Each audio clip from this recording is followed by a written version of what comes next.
Assalamualaikum warahmatullahi wabarakatuh. Perkenalkan, nama saya Angga Fajil Pratama dengan NIM 2234064 dari Prodi Perpustakaan dan Ilmu Informasi. Di sini saya akan menjelaskan tentang kebijakan pengembangan koleksi. Pada bagian ini, kalian semua tahu apa yang dimaksud dengan kebijakan koleksi ini. Nah, di sini pengertian koleksi perpustakaan adalah semua bahan pustaka yang dikumpulkan, diolah, dan disimpan untuk disajikan kepada masyarakat, guna untuk memenuhi kebutuhan pengguna akan infonya. Dan ada juga definisi kebijakan seperangkat prinsip dan strategi yang akan terjadi, panduan mengenai tindakan yang akan dilakukan untuk mencapai tujuan yang telah ditentukan sebelumnya.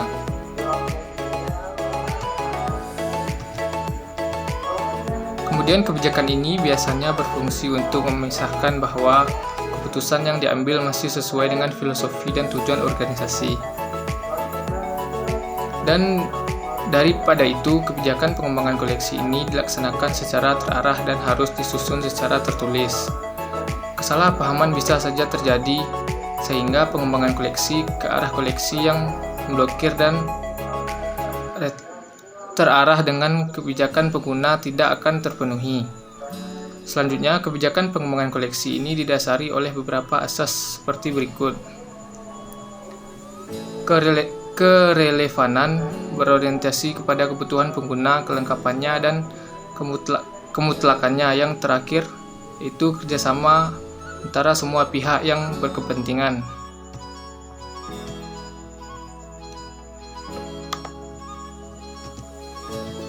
Kemudian pengembangan koleksi ini, apa saja sih yang harus kita kebut dalam membuat kebijakan pengembangan koleksi ini?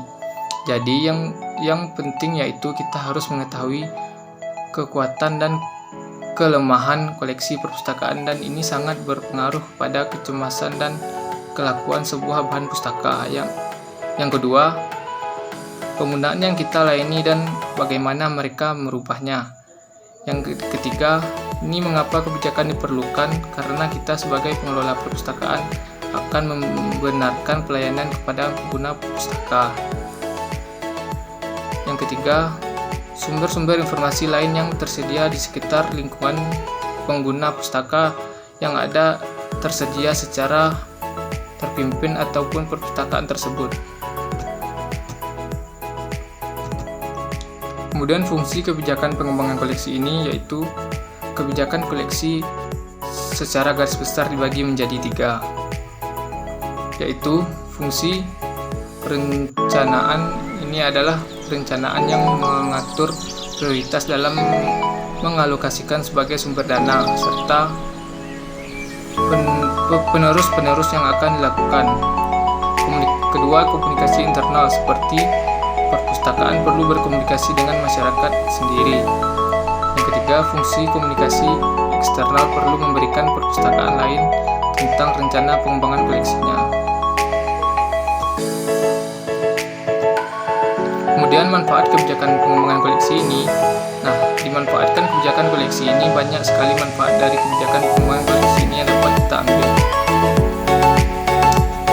dan akan dirinci sebagai berikut. 1.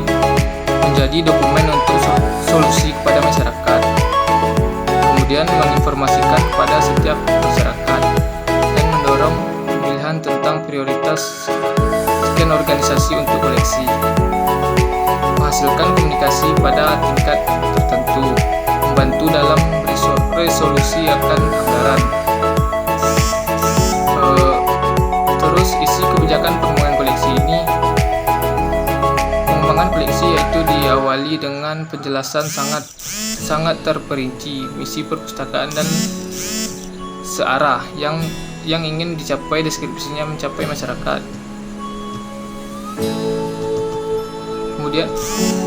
Kemudian penjelasan mengenai siapa yang bertanggung jawab atas pengolahan perpustakaan dan siapa saja yang diberi wewenang untuk seleksi.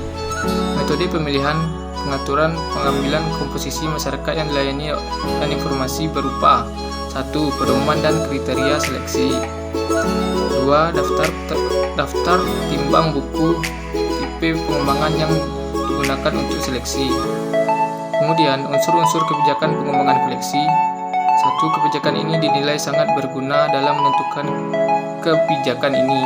Kebijakan dibuat sebaik mungkin tertulis sehingga kalau timbul masalah dapat dirujuk kembali pada kebijakan yang sudah dilepas seperti yang di atas. Mungkin hanya itu yang dapat saya sampaikan.